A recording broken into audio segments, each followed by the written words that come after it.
You're listening to the REI Marketing Nerds Podcast, the leading resource for real estate investors who want to dominate their market online.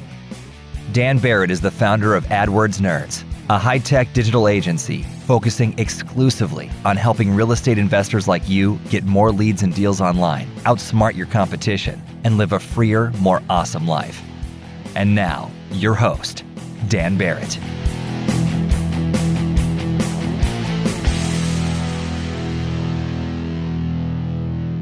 All right, I'm here with Michael Lee from 416homebuyer.ca. Homebuyer.ca, that's right. I got it. 416homebuyer.ca. Michael, welcome to the show, man. Thank you so much for being here. Thank you for having me. Yeah, it is my pleasure. We were actually talking before we started recording. We're kind of like getting loosened up. So I have some background on you, which is very exciting for me because, if you guys are listening to this right now, you are curious about someone who is absolutely crushing it in virtual wholesaling right now. This is a good episode to listen to, and doing it in Canada, which we'll talk about in a little bit. I actually think might be a little bit more difficult to do it in Canada than in the United States. We'll see. We'll have that debate. Tell me a little bit, Michael, about how you got started in real estate. So I know you started in sales. I believe that was kind of like your original profession. So what was that journey like going from sales into real estate, and specifically real estate investing? No problem. So, I'm a young guy. I'm 32 years old. And about 10 years ago, I got into full-time sales. Primarily, I actually started out doing door-to-door sales, and then eventually I was promoted into, like a more of like a management position, managing door-to-door salespeople. But I was working corporately. Yeah. And at a certain point, I realized that I kind of don't fit in to the corporate setting. I just didn't feel right. Something didn't feel right at all, right? So several years later, I was 27, 28. I realized, okay, I'm actually an entrepreneur. This is why I don't fit in. And I started a company. It was a solar company. And we were selling residential solar panel installations here in Ontario, Canada. And we did that across Ontario. At the time, I started learning about marketing as well. That company, I did that for a few years. And then I was looking to get into something totally new. One day I was I started going to networking events. And one day I saw that there was a real estate investing networking event. It was across the street from my dad's house. And I was it was meant to be. Okay. Yeah. So seriously. It was across the street from my dad's house. And it was raining heavily. So the event still happened, but barely any guests showed up. And there was like a star-studded cast of investors at this event. There's 4 speakers. One of them was like big-time wholesaler and flipper. Another one was a local flipper that was doing like 20 deals a year. There was a rent-to-own specialist. And then there was a multifamily specialist there as well. And then there was only like 4 guests, and I was one of them.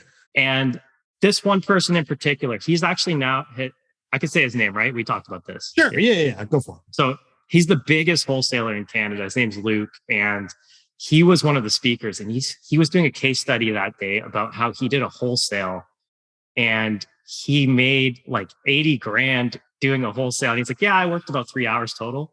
And I was like, oh my gosh, I couldn't believe what I was hearing. Like I've actually heard about wholesaling at some point in time, but I thought it didn't exist in Canada. And when I heard this, like I committed 1,000% to real estate. Like I dove into real estate. Yeah.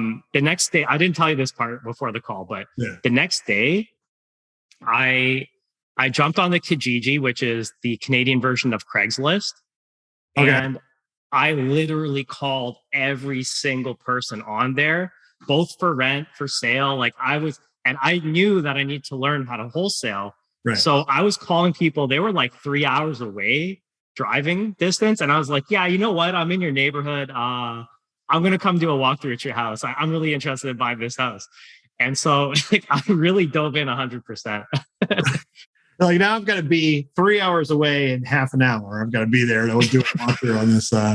Well, and I love the thing I love about that story is one that like the kind of random chanciness of it is amazing. Like makes such a cool story. Like even down to like the rain and kind of being there with a bunch of people. It's like awesome to learn from. But I also love that you like jumped in with both feet because it's like it's so easy to, we were talking about, I think you mentioned before, it's like entrepreneur brain, right? It's like so easy to kind of have an idea for something and be like, that would be cool. But most people, myself included, right? You don't go 100% into it, right? It's got to be like the right time, the right moment. It just sounds like everything aligned for you perfectly. I want to keep talking about investing, but I am super curious because you did door-to-door sales. Yes. Which to me, it's like if I died right after doing something terrible and I went straight to hell, my punishment would be like doing door-to-door sales. They would be like, you're doing an infinity number of door-to-door sales. So like, what was that like? One. And two, do you feel like that got you ready for what you do now? Even though you don't do door-to-door anymore, Sure. Did that get you ready for what you do now in some way? Okay, so door-to-door sales, it 100% got me ready to do what I'm doing now. And when I like my first full-time company, there's more to me that I feel like I should explain. Like when I was in high school, right, I was the guy that was selling like sneakers, right? And then when I got into university, that's when people started having these like rubber bands that they were wearing. Okay. And I saw that you could order them on Alibaba for like 1 cent each. And I just bought a whole box of them and started selling them. So like I was already kind of like selling stuff, but this is my first like real hardcore door-to-door experience. And when I went full-time, and I really struggled at the beginning. Like I actually told my manager that I wanted to quit. And he said, are you actually giving 100% though? Like, are you actually giving 100%? What do you do after you finish work? And I was like, I don't know. I go eat. I don't think about working anymore. And he's like, well, I'd suggest that you like actually go 100% for 1 week and then tell me what you think. And I didn't want to do sales, but that week I promised him I'd give 100%. And I started making sales and I started getting so hooked on the feeling of doing the sales that our normal workday would end at like 4:30 p.m. And then he would start calling me because it was like 9 p.m. and I was still talking to business owners, like it was a door-to-door business to business sales, right? So he started calling me at like 9 p.m. He's like, listen, man, I'm concerned for your safety. Like, no, I'm making a sale right now. So you blink twice if you're being held hostage by the local owner of the, the donut shop. So it got me going because that feeling of, it is difficult. It's not easy, but when you do succeed, there's a rush that comes with it. And there is some type of a fulfillment that comes with it too. So once I got a taste for that, it all led to where I'm at now. Right. Yeah. Yeah. So like, how did you, we need to get to investing, but okay. I want to, because I'm so fascinated by people who go door to door. And like, literally we had someone come to our door yesterday and like, how'd that go? Not great for that person. Fine for me. I just opened the door and I'm like, I don't know you, so get off my property, but I'm very polite. I'm very polite. But, but I'm always curious because I always, again, entrepreneur brain. I'm like, well, if I had to do that, how would I make this go better? Right. So what was your opener? Like if you are knocking on someone's door, their business in this case, and it's the middle of the day, bro, if you came to my door like today, I'd be like, go away. I'm working right now. You know what I mean? Man. So like, what's the opener for that? This is what I want to know. Okay. So back then I was selling debit machines door to door. Okay. So like credit card, you pull the money out. Yes. Okay. And one thing you should know is that Canada is like at least 10 years behind the States when it comes to debit machines. Okay. I was just in Florida a few weeks ago and they had some machines like I've never even seen them before. Like I don't even know what kind of technology you guys are using, but like we're like 10 years behind you. So I would go door to door. I was selling these machines and the market's so saturated, it's so burnt. And like, oh, by the way, the Americans there are calling the Canadian businesses too, right? So I know we're going to talk about that. They're going for your market. Yeah, for sure. Yes. So there was like this suit that we would wear. And like the second you actually open the door of the business and they see you like wearing this suit, they would like start swearing at us, right? Because that's how much people were doing this. Right. It was so saturated. So like I would come in, I had to try to take an angle where I'm trying to be least offensive, right? But still a little bit pushy. Right. Yeah. So I would come in and I would say something along the lines of like, hey, I know you don't want to see me, but I might be able to save you some money. I'm not going to ask for a lot of your time. You can actually just keep doing what you're doing. But if you can grab a bill, I can see if our latest promotion can save you some money. And I'll take maybe 5-10 minutes to figure that out. If it looks like I can do something with, help you out in a little bit with your business, then we'll have something to talk about. If not, I'll be on my way. Right. Now, most of the time, they used to actually say, I don't want to talk to you right now. And I'd be like, oh, don't worry. I'm in the neighborhood. You'll see me tomorrow. So they would actually get the feeling this guy's never going to go away. Right. Yeah. And then it's almost kind of like, it's almost like a joke between you, right? It's like, don't worry. You'll see me again. You know what I mean? Yeah. Like I like that quite a bit. I do want to pivot. I will just literally talk to you about door-to-door sales for this entire podcast. That would be terrible. It's a real estate investing podcast. So you specifically, when you got going with investing, you chose the model of virtual wholesale, right? Yeah. And you're telling me. I can explain that. Yeah, I would love that. Okay. So first after doing all the working, working corporate, I started my solar company. I actually started out doing door-to-door. My first few sales were door-to-door. Right. But yeah, go back to what I know. That's my skill set. Yeah. Got it. Exactly. It's very difficult to scale a company if you're like the one-man show and you're going door-to-door. Mm-hmm. Yeah. So I realized that I needed to adapt. And by the way, door-to-door, it's still a way of making money doing sales, but it's probably not as popular as it was, like 20 years ago. Everything's going online. I knew everything was going online. So I said to myself, like, maybe I need to find a way to, to reach more people per day.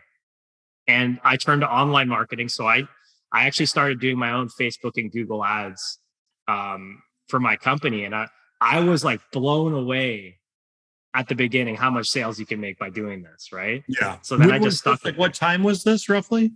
This is like 2016, 2017. Okay, cool. Yeah. And yeah, man, like you're getting the most Google ads, you're getting the most qualified leads. These are people that are literally typing into Google, like, I want the government rebate solar program in Ontario. And then they come to you on a silver platter, basically, right? This half the sales done. Yeah. So it's a lot easier than going door to door. I'll tell you that much. So is it the fact that you had this skill set from the solar business, you've been doing some online marketing, is that why you decided to do the virtual wholesaling thing? Was that kind of just like what made the most sense for you? Yeah. So I'm going to go back to that night. I was in that, it's raining like crazy. I'm in this room with like 4 big time investors, but they're all in different fields of investing. Yeah. And I just gravitated right to the wholesaling guy. Like I saw that there was an opportunity for me in that. Mm-hmm. I realized that my sales skills, my marketing skills, I could do something with it. Yeah.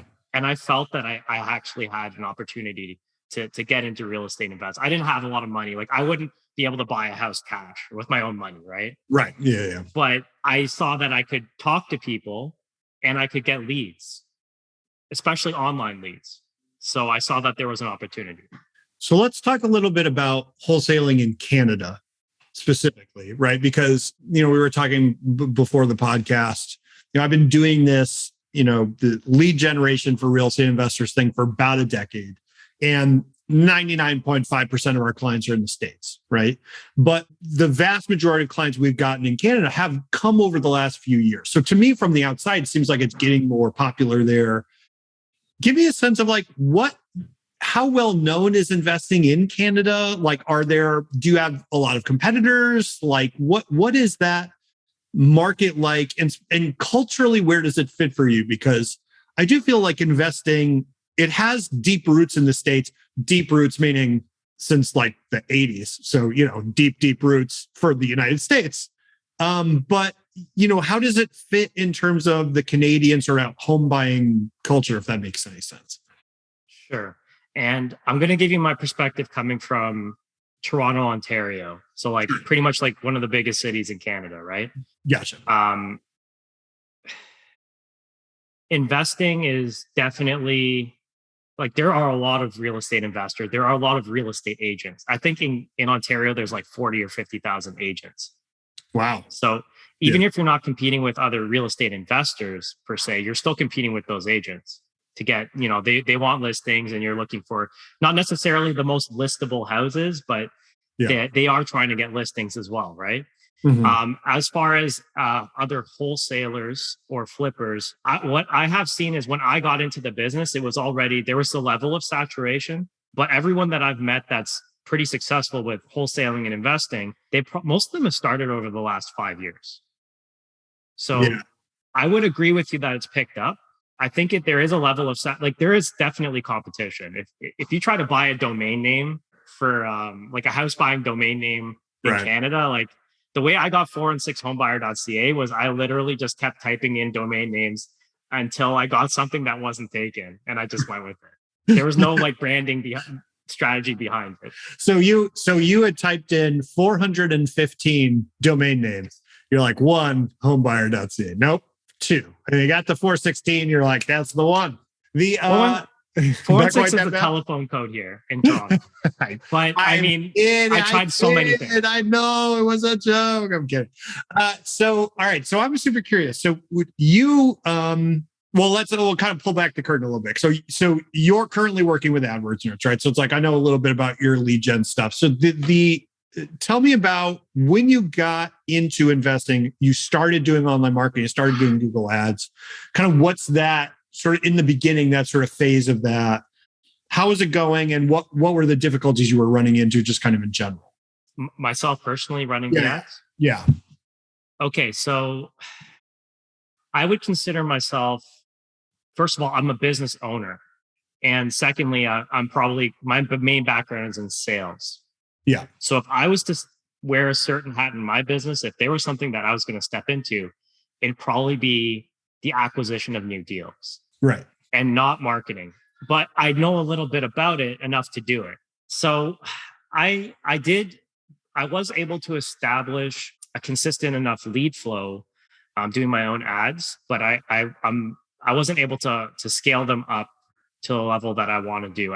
I'm as a wholesaler, I'm running a province-wide operation, and Ontario is like a huge province compared to pretty much any of the states that are, in the United States. Like there's a lot of geography to cover, and a lot of ad spend that's happening, right?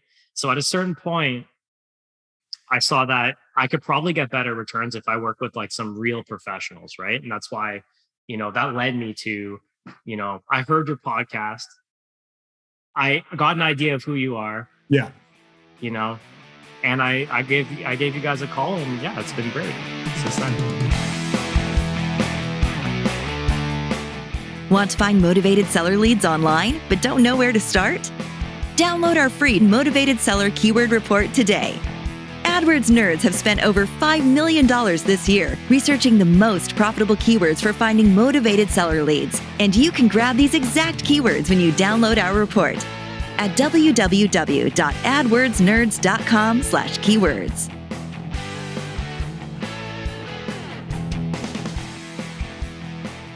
So what's that process been like? Well, you could talk about that was the before. What's the after been like? Like what's been your experience with the online marketing in general? Or, you could talk about working with us specifically, but just what's been the sort of after photo of that process? The after photo. Oh man. I don't want to First of all, shirtless, ripped, bristling with muscles. That's how it goes. But beyond that, the marketing side, what's that look like?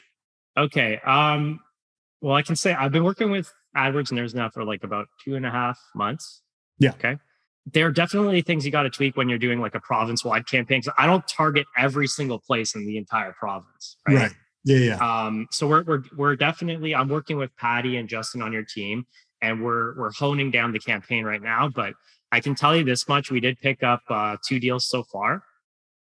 Awesome. The acquisition cost per acquisition is similar to when I was doing it myself, but I'm getting a lot more leads than I was on my own. Yeah. So cool. I see that there's definitely some improvement there. As far as the deals that I did pick up, okay, one of them is going to be like, it could be my best flip ever in terms of spread, but it needs a lot of work. So I don't know what the profit's going to be on that. I'm excited for it. It's probably gonna take me close to a year to do a deal, so I can't tell you how good of a deal it is right now. Right. Yeah. The second deal that I picked up, we actually wholesaled and made 75 grand wholesale fee. Oh, what? Yeah. Yo. So thank you very much. So let's tie this back. Yeah, you're welcome. So let's tie this back. That whole story, I didn't do this on purpose, but that whole story in the beginning where you're talking to the investor and he's like, oh, I did a deal and it was like $80,000. And you were like, I can't believe it, blah, blah, blah. It's like a full circle. Yeah. What? It's happening now. Yeah. I totally planned that. Yeah. See, we were like, oh, we don't need to prepare for this. We'll just go into it and you see beautiful things happen. Well, that's awesome. I mean, I was saving that. I know you didn't know that. So I was just saving it for this. Okay, right.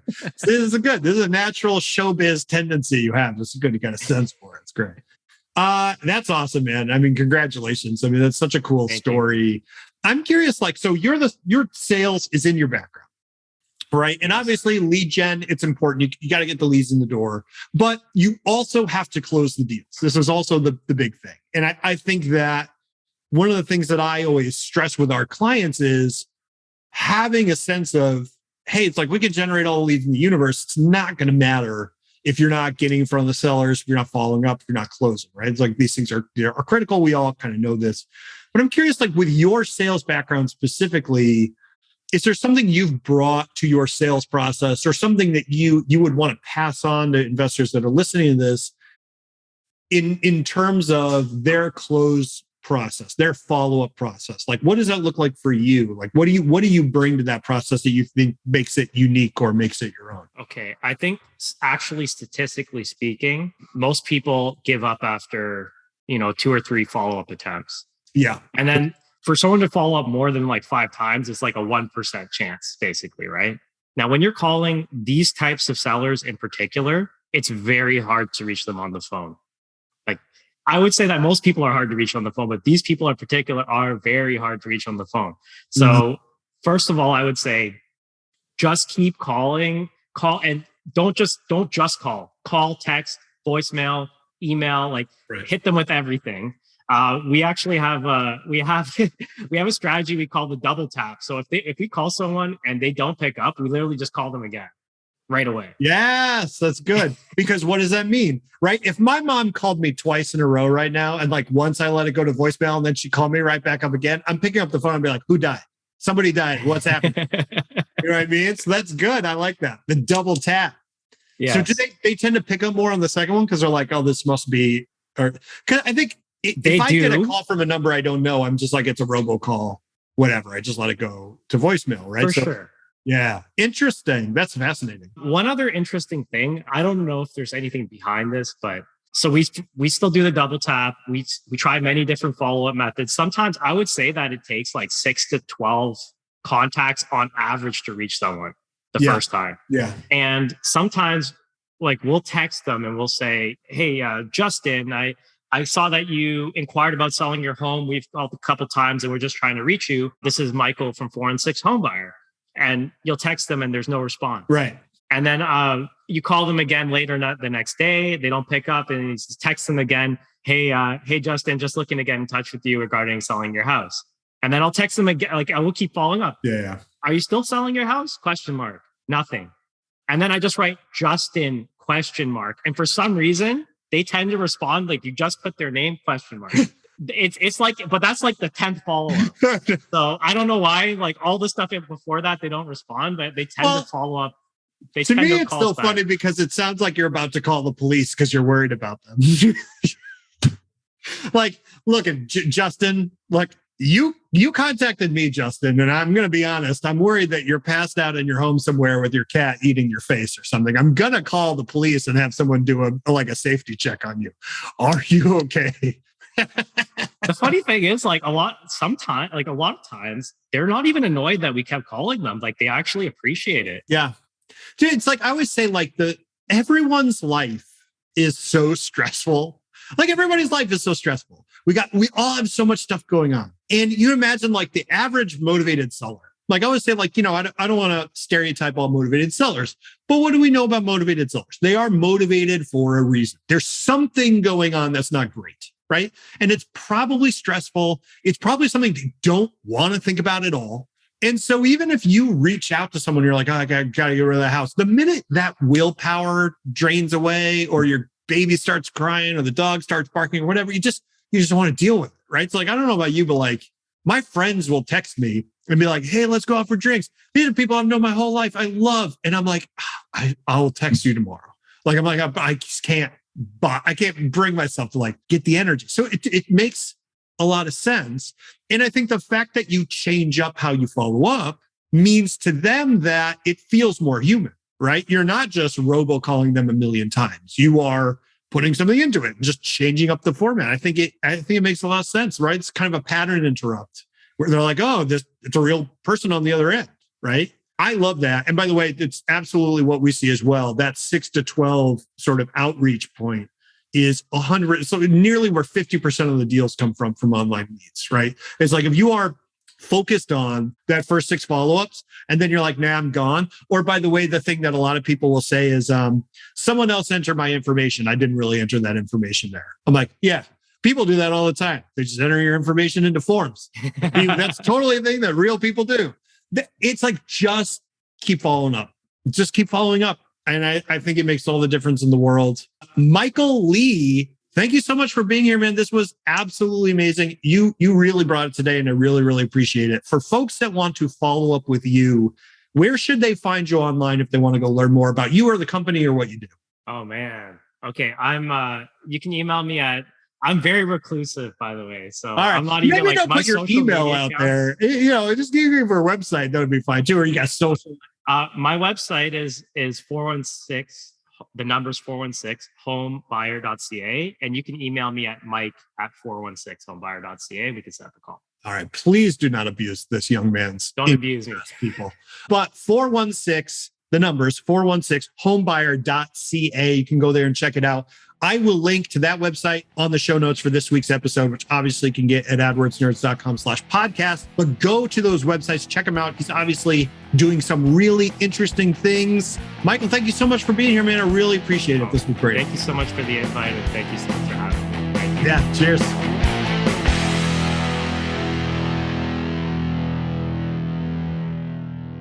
This is thepodcastfactory.com.